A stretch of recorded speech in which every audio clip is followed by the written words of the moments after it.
Saudações, papirões! Sejam muito bem-vindos a mais uma live de aquecimento que antecede o nosso evento CFC 360, um evento em que eu vou te mostrar o passo a passo para ser aprovado no exame CFC. Eu sou o professor Giovanni, e aqui no Papiro Contábil eu ajudo os estudantes e graduados em contabilidade a serem aprovados no exame CFC, estudando menos de 2 horas por dia, mesmo que já tenham reprovado muitas vezes ou estejam inseguros por fazer a prova pela primeira vez.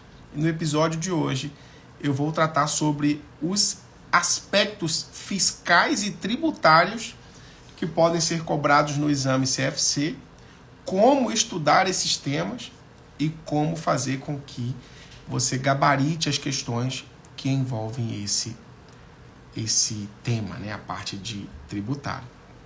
Veja só. Dentro de contabilidade geral, é possível cobrar bastante desses aspectos fiscais e tributários, apesar de haver previsão legal, ou melhor, haver previsão no edital para cobrar alguns tópicos de direito.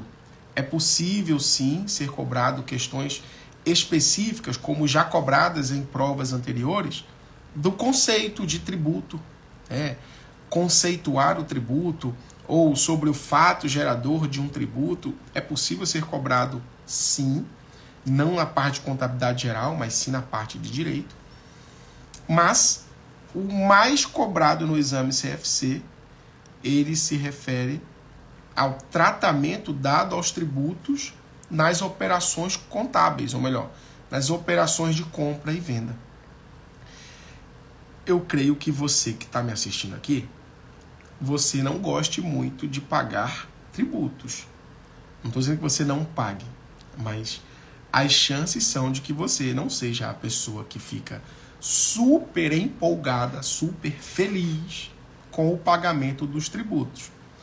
Isso faz com que, naturalmente, a gente trate os tributos como uma coisa ruim, seja para a pessoa física ou para a pessoa jurídica. Certo? Vamos colocar um conceito, ou melhor, uma classificação para esses tributos. Na maioria dos casos, há uma inclinação na execução da prova de a pessoa querer tratar o imposto, os tributos, como se eles fossem despesas. Eu já começo afirmando a você que tributo não é sinônimo de imposto, tá? Quando a gente fala de tributo, nós envolvemos, segundo a teoria tripartite, os impostos, as taxas e as contribuições de melhoria, nesse que seria o conceito de tributo. Então, tributo, ele envolve, dentro do conceito de tributo, impostos, taxas e contribuições de melhoria. Agora, um detalhe. Não é sempre que o tributo, ou não é sempre que o imposto é tratado como despesa para a entidade.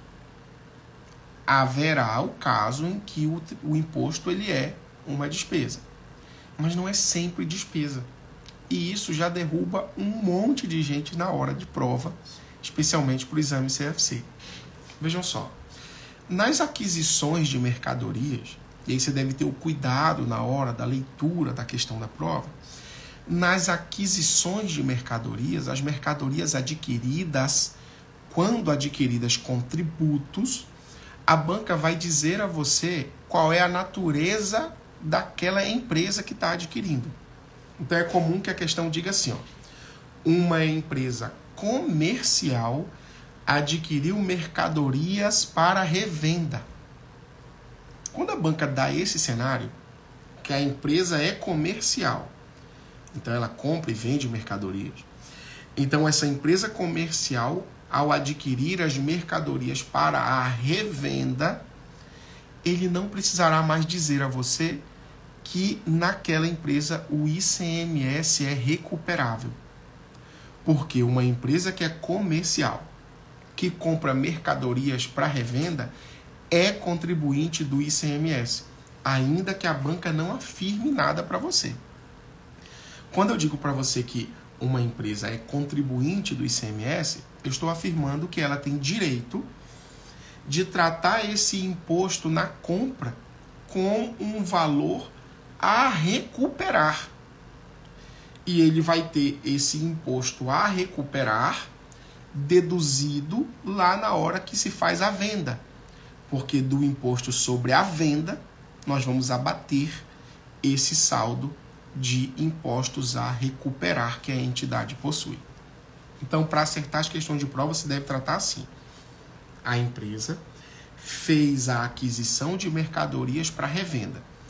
Quando ela comprou essas mercadorias, parte do valor das mercadorias é referente a tributos, que a banca pode chamar de tributos ou ela pode chamar de impostos.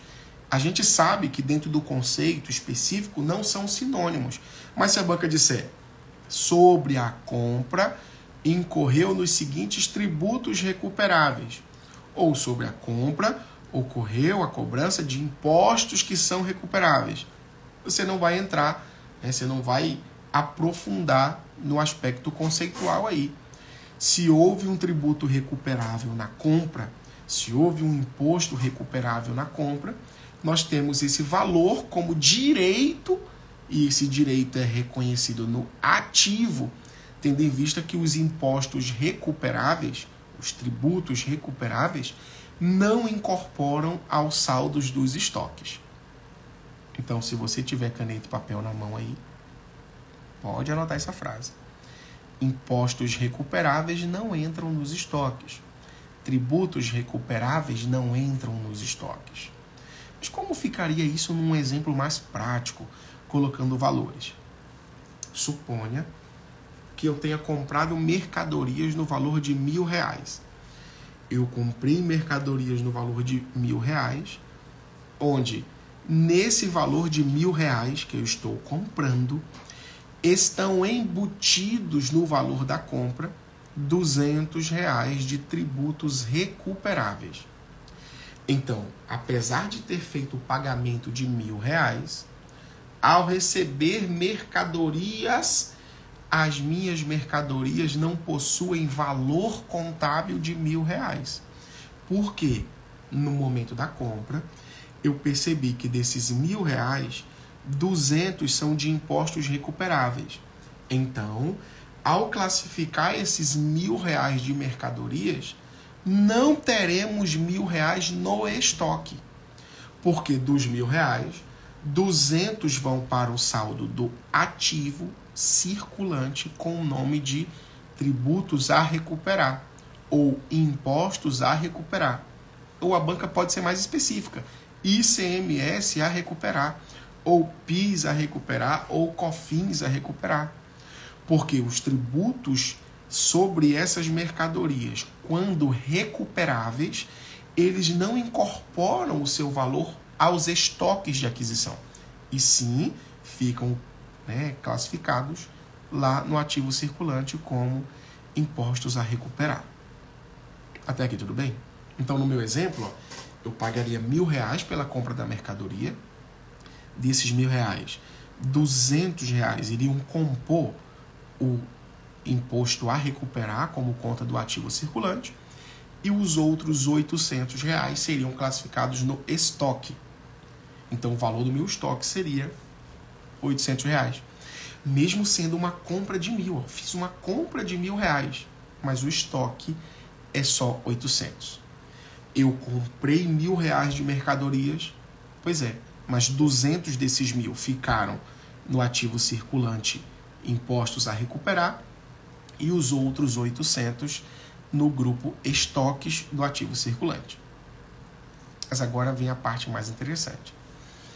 Quando eu fizer a venda da totalidade das mercadorias, o custo da mercadoria vendida, o que será dado baixa do meu estoque, é somente o valor que está no estoque das mercadorias. Então, se eu fizer a venda de 100% das mercadorias, o valor que eu preciso dar baixa no CMV é de R$800 e não mais o valor de R$1.000. Entende? Comprei mercadoria de 1.000, mas não entrou 1.000 no estoque, entrou apenas 800.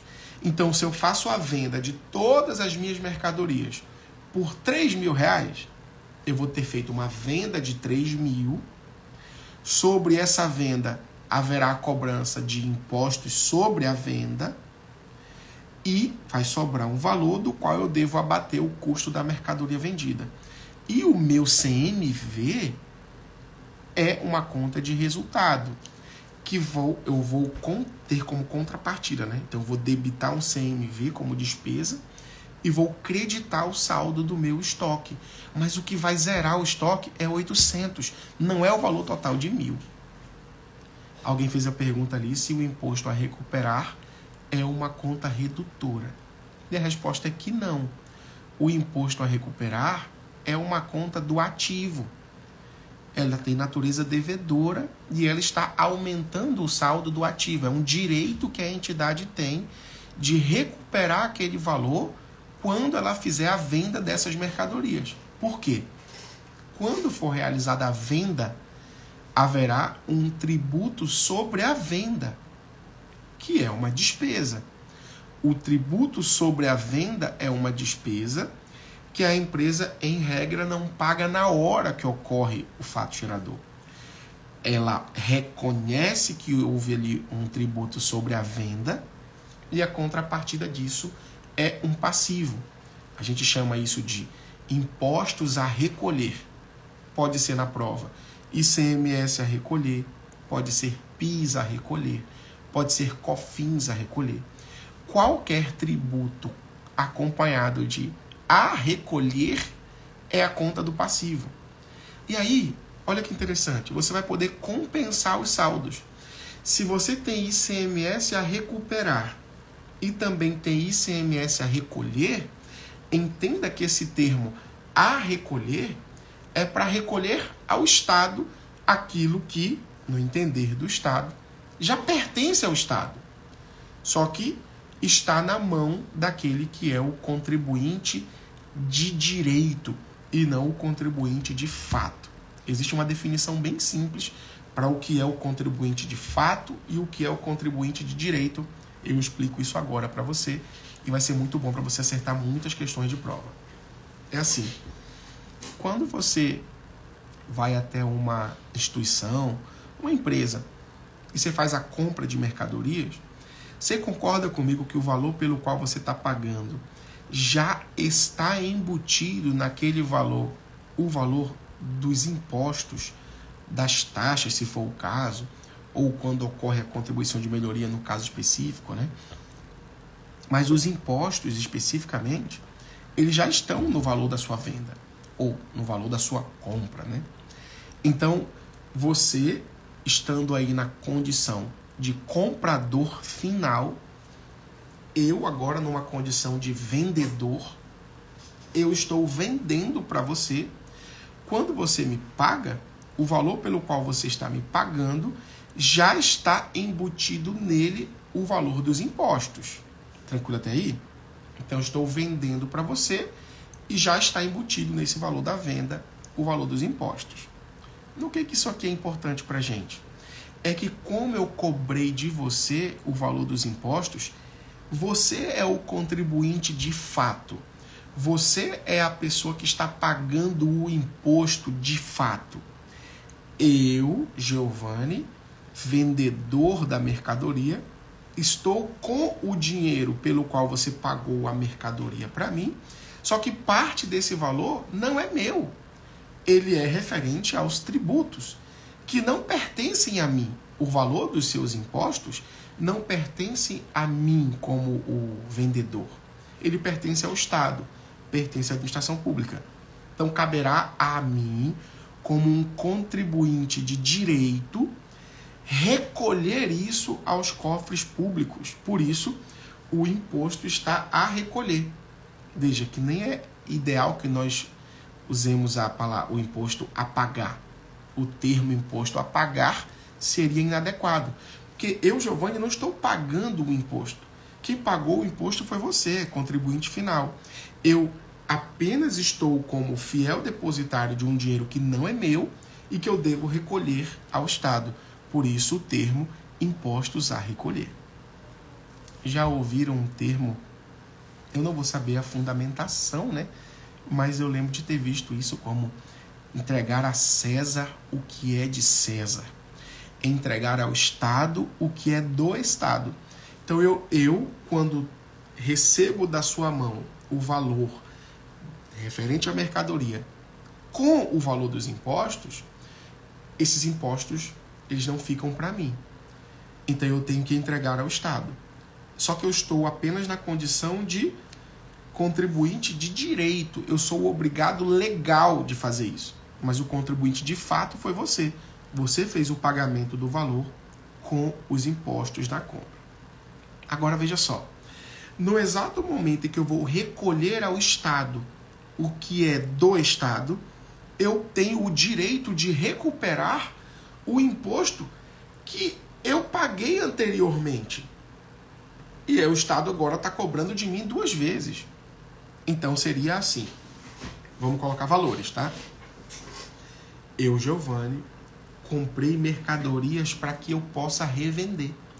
Então eu compro mercadorias de R$1.000, mas nesses R$1.000, 20% é impostos recuperáveis. 20% se refere a imposto recuperável. E os outros 80% é o saldo que entra no estoque. Então, dos R$1.000, 200 vai para impostos a recuperar, R$800 entram no estoque.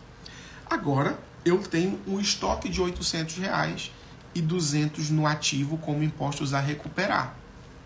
Vou para processo de venda agora. No momento da venda, eu consigo vender as minhas mercadorias totais do estoque pelo valor de R$3.000. Quando eu fiz a venda por R$3.000, haverá um imposto sobre a venda. Vamos simular aqui que o imposto sobre essas vendas de R$3.000 tenha dado de R$600. Então, eu tenho um imposto sobre a venda de R$600. Então, da minha venda de 3.000, quando eu tiro 600, sobra 2.400. Desse 2.400, agora eu vou tirar o custo da mercadoria vendida, que é tudo que está dentro do meu estoque. E o meu estoque era de R$800. Então, 2.400 menos R$800 sobra para mim ali de lucro R$1.600. Pronto, lucro R$1.600. Giovanni, você teve que pagar R$600 de imposto. Vamos ao cálculo agora. 600 foi o imposto sobre a venda. Esses 600 vai gerar o meu imposto a recolher. Olha o que está acontecendo. Eu preciso recolher 600 ao cofre público, mas eu tenho direito de recuperar 200 daquele momento que eu fiz a compra. Então, eu vou compensar esse imposto que eu tenho direito a recuperar e agora eu fico obrigado a pagar não mais os 600. Vou descontar os 200 que eu tinha direito e agora eu pago apenas R$400 como impostos a recolher. E aí a minha dívida de impostos a recolher já não é mais de R$600, é só R$400. Ou seja, esse contexto em que os impostos recuperáveis não entram nos estoques, eles geram um direito a recuperar. E esse direito a recuperar é compensado com o saldo de impostos a recolher. E esses impostos a recolher surgem das operações de venda das mercadorias. Porque você tem um imposto sobre a venda que, como contrapartida, tem um imposto a recolher. Tudo bem? Agora, é importante saber reconhecer isso na hora da prova. Às vezes a pessoa não reconhece lá. Vou explicar para você como reconhecer. Os impostos a recuperar, ou impostos recuperáveis, eles são utilizados assim a partir do regime apresentado para aquela determinada empresa. A banca vai dizer que a entidade adota ou o regime cumulativo ou o regime não cumulativo.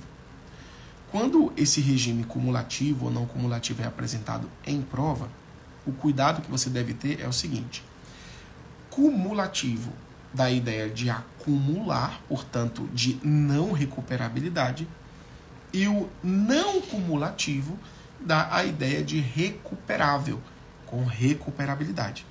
Então, se eu disser assim, uma entidade adota o regime não cumulativo do ICMS.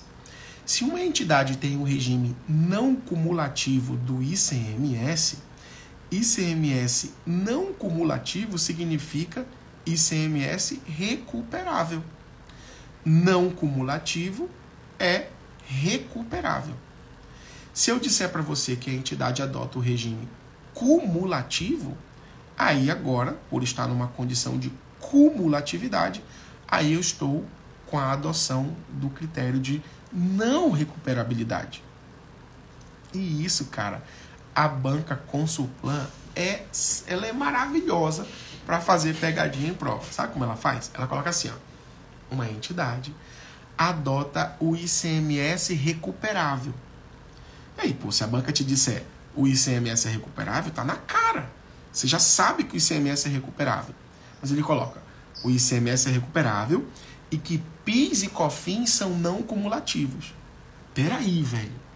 Se o ICMS é recuperável, ele está em qual regime? Cumulativo ou não cumulativo? Estando o ICMS recuperável, é porque estamos adotando o regime não cumulativo para ele. Mas aí a banca escreve ICMS recuperável, PIS e COFINS não cumulativos. Só que se é não cumulativo, é recuperável também. Você entende? Você entende a pegadinha da banca? Ela diz ICMS recuperável, PIS e COFINS não cumulativos. Só que PIS e COFINS não cumulativos significa que também é recuperável. É a mesma coisa que dizer que ICMS, PIS e COFINS são recuperáveis. Mas em vez de colocar ICMS, PIS e COFINS são recuperáveis, a banca faz essa pegadinha, essa jogadinha aí, sacana, de dizer que o ICMS é recuperável. Porém, o PIS e COFINS são não cumulativos. Só que, cara, não cumulativo é sinônimo de recuperável. E os impostos recuperáveis não entram nos estoques. Então, se eu disser a você que uma determinada compra de mercadoria teve ICMS, PIS e COFINS recuperáveis, o valor do ICMS, PIS e COFINS, que são tributos por dentro, já estão incluídos no valor da aquisição. Você deve compreender que esse valor de ICMS, PIS e COFINS não incorpora aos estoques. E aí você entra no saldo do estoque só o valor já líquido sem os tributos. O que for valor referente aos tributos recuperáveis não incorpora aos estoques. Vai para um grupo específico no ativo circulante chamado de tributos a recuperar. Mas e quando o tributo é não recuperável? Faz o quê? É isso. Quando a banca disser a você, o tributo é não recuperável, então você incorpora esse valor ao estoque de mercadorias. Então, se a entidade comprou R$1.000 de mercadorias, dos quais 20% desses R$1.000 são tributos não recuperáveis, então todo o valor dos tributos não recuperáveis são incorporados ao valor do estoque da mercadoria. Então, tributos não recuperáveis incorporam ao custo de aquisição da mercadoria. Tributos recuperáveis não incorporam ao custo de aquisição da mercadoria. Cara, isso afeta preço de aquisição afeta o saldo dos estoques afeta o CMV e o CMV afeta lucro bruto e lucro líquido. Então eles são assuntos interligados. Se você fizer um tratamento indevido, repetindo, se você fizer um tratamento dos tributos de forma indevida, seja incluindo no estoque o tributo que não era para incluir, tendo em vista que tributos recuperáveis não entram no estoque, ou deixando de incluir os tributos que incorporam aos estoques, como é o caso dos tributos não recuperáveis. Se você fizer uma falha dessa, você vai errar o saldo do estoque. E errando o saldo do estoque, vai errar o CMV. Errando o CMV, erra a apuração do resultado, seja ele lucro bruto ou lucro líquido. Então, é de alta relevância, de grande relevância que você tenha segurança na hora de julgar uma questão. Se aquela aquisição de mercadorias com os impostos, se esse valor dos impostos incorporam aos estoques ou se eles não incorporam aos estoques. Vamos às regrinhas. Ó. Se a banca disser assim, uma empresa comercial comprou mercadorias para revenda, ele não precisa mais te dizer que o ICMS é recuperável, ele não precisa mais. Entende? Não precisa, porque essa já é a deixa. É uma empresa comercial, comprou mercadoria para revenda. Já era. ICMS é recuperável. Entendeu? Ah, mas é sempre assim que ele faz? Olha, de verdade, no exame CFC, a maioria das vezes, a banca deixa muito claro. O ICMS, PIS e COFINS são tributos por dentro e eles são tributos recuperáveis. Dizer que é um tributo por dentro significa que no valor total da mercadoria já está embutido ali o valor do ICMS, PIS e COFINS, tendo todos eles a mesma base de cálculo. Onde é que muda o penteado? O penteado muda quando a gente trata de IPI. E eu sei, muita gente que está me assistindo aqui entende a parte de ICMS, PIS, COFINS, mas fica com muita insegurança quando o examinador cobra questões de IPI, o tratamento dado aos tributos, especialmente o IPI nas questões de contabilidade. Para você compreender, você vai pensar assim, ó.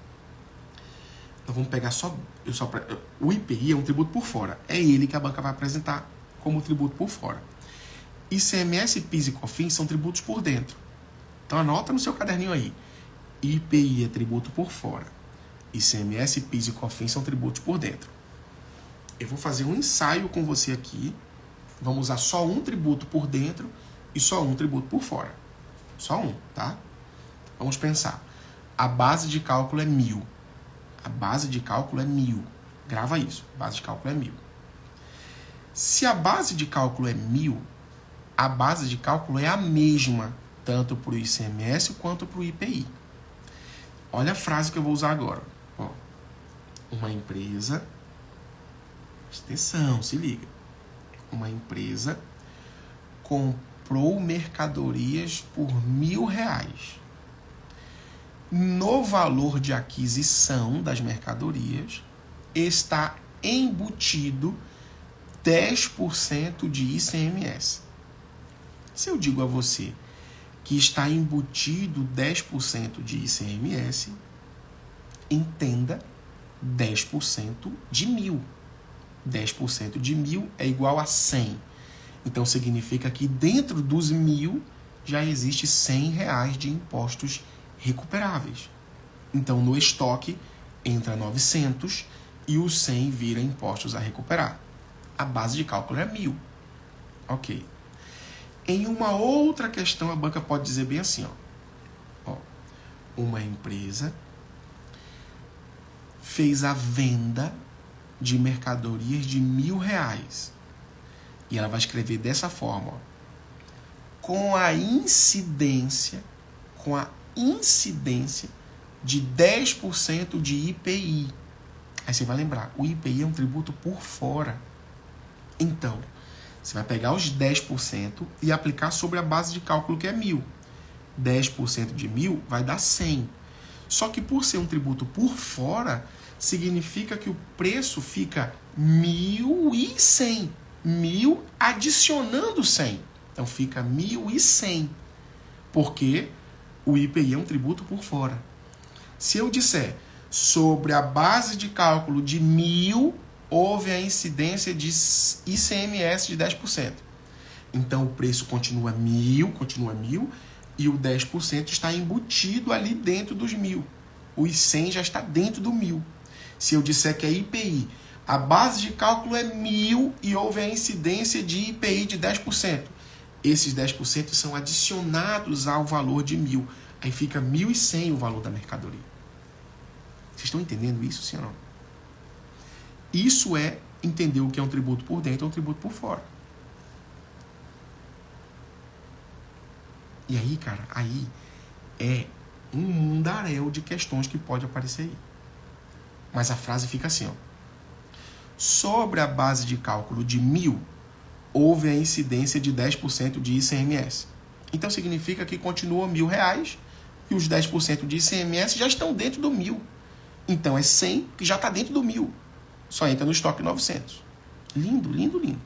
Se a banca disser sobre a base de cálculo de 1.000, houve a incidência de IPI. Pô, então o 1.000 é a base.